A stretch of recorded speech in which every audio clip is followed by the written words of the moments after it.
আমি কিমানটা সিটত ইলেকশ্যন খেলোঁ, কেনেকৈ খেলোঁ 20 আগষ্টত আপোনালোকে গম পাব।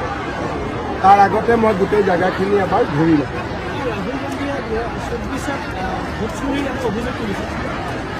ৰাহুল গান্ধীয়ে নিজে ইলেকশ্যন জিকিলে চব ঠিক থাকে, আৰু বিজেপিয়ে ইলেকশ্যন জিকিলে গণ্ডগোল হয়। কৰ্ণাটকত ভোট চুৰি নহয়, তেলেংগানাত ভোট চুৰি নহয়, যদি আমি জিকো সেই জেগাত ভোট চুৰি হয়। এইটো কেনেকুৱা ধৰণৰ কথা হ'ব পাৰে? আগতে ইমান দিন EVM-ৰ কথা ক'লে, এতিয়া ভোট চুৰিৰ কথা আৰম্ভ কৰিছে। কিন্তু ছাৰ, আপুনি ছেপ্টেম্বৰত ইলেকশ্যন হ'বলৈ গৈ আছে, কিন্তু কালি ঘটনা কৰিছিল যে আমি ডিচেম্বৰত শপতগ্ৰহণ কৰিছিলোঁ, গতিকে ডিচেম্বৰতহে ইলেকশ্যন ছেপ্টেম্বৰৰ 29 তাৰিখৰ আগতে ইলেকশ্যন হৈ যাব। মই যোৱাকালি গুৱাহাটীত কৈ আহিছোঁ এই বিষয়ে, অলৰেডি মই ক'লোঁ। চব গোটেই ৰাজ্যতে হ'ব, খালি কেতিয়া হ'ব এইটো চিডিউল এটা এটাকৈ ডিক্লেয়াৰ হ'ব। ছাৰ, ওদালগুৰি জিলাত বহুত পিয়মীয়া ঘৰ ছাৰ এতিয়ালৈ অসম্পূৰ্ণ হৈ আছে। এইটো কমপ্লেইন BTR-ত বহুত আছে, ইয়াৰ ওপৰত মই চকু দিম, মই এবাৰ খবৰ দিম।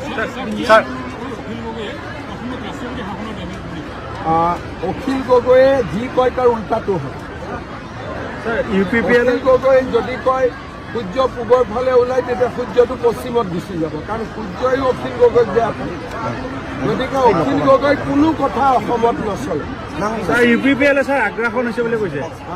আগ্ৰাসন কৰিছে বিজেপিয়ে, আৰু আপোনালোকৰ বিজেপিয়ে আগ্ৰাসন কৰিছে নে মিয়াই আগ্ৰাসন কৰিছে, এই কথাটো বুজি পাব লাগে না। ছাৰ, ৰঞ্জিত বসুমতাৰীয়ে কৈ আছে যে মানে বিজেপিয়ে মানে দিলীপ শইকীয়াৰ ওপৰত এটা হেৰি লগাইছে, কথা নাজানাকে তেওঁ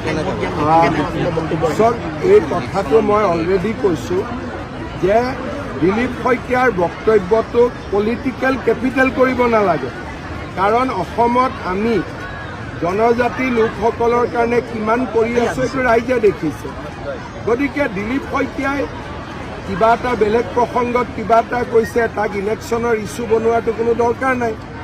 কাৰণ আমি যোৱা 5 বছৰ বা সোণোৱালৰ চৰকাৰ, মোৰ চৰকাৰ 10 বছৰ হৈ গ'ল, আমি কিবা মানুহে বেয়া পোৱা কাম এতিয়ালৈকে কৰিছিলোঁ?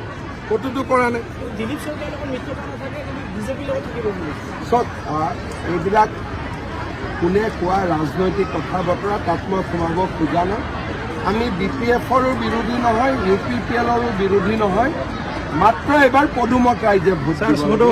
সদৌ অসম ছাত্ৰ সন্থাই ছাৰ আজি প্ৰতিবাদী কাৰ্যসূচী লৈছে। এইবিলাক মোক কিয় কমেণ্ট কৰি আছে? তেওঁলোকৰ য'ত প্ৰতিবাদী কাৰ্যসূচী লৈছে তাত আপোনালোক যাব লাগে, যাই কমেণ্ট ল'ব লাগে। নহয় ছাৰ, অমুছলমানক গোচৰ নিষ্পত্তিৰ ক্ষেত্ৰত কোন যাব লাগে? এতিয়া ময়ে যদি কমেণ্ট দি দিওঁ, তেওঁলোকৰ ওচৰতো আপোনালোক নাযাব। গতিকে তেওঁলোকৰ ওচৰত আপোনালোক যাব লাগে, কমেণ্ট ল'ব লাগে।